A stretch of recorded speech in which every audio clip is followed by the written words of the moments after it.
Hello, everybody.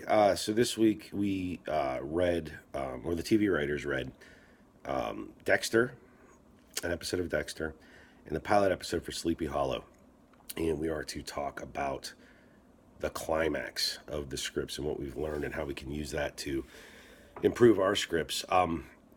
Now, the climax of Dexter, that episode, there's been better episodes that had a more heart pounding climax. This was more of a almost a foreshadowing climax where Dexter gets married, and of course he cuts his hand in his cast, and blood drips on his wife's wedding dress, which to me was reminiscent of the scene in The Deer Hunter where the bride drips the wine on her wedding dress, and that's supposed to be bad luck.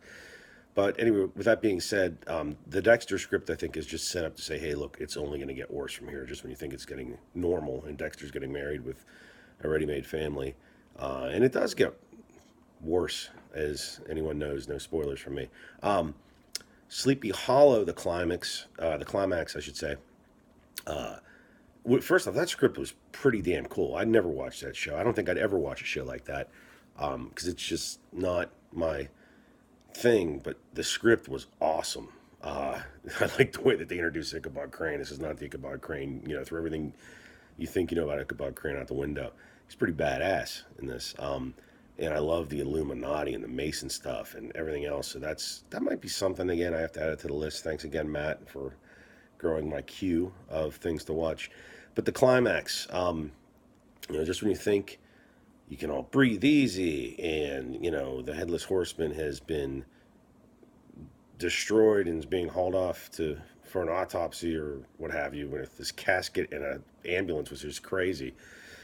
And then, of course, his horse comes and saves the body, and then we realize that there's three other horsemen, and they're the horsemen of the apocalypse, waiting, and there's one other badass guy that leads them that kind of is going to bring them back to life, or bring the deceased headless horseman back to life. It just, as far as a pilot goes or an episode goes, like, it just plunges you into wanting more.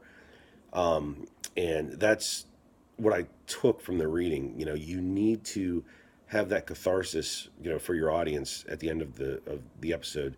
But then if you want to wind them back up again, just when they've caught their breath and everything's back to normal and the new normal, you wind them back up again and bang, like they just will be itching for the next episode. That's why I think so many people binge watch stuff these days. They can't wait for the tease of another week to go by to watch a show. And that'd be great if I can convey that with Crisis. I mean, that's my goal. That's my intent. I mean, my final scene there is, along those lines, the climax where you're left wanting more, like, oh my God, what's going to happen next?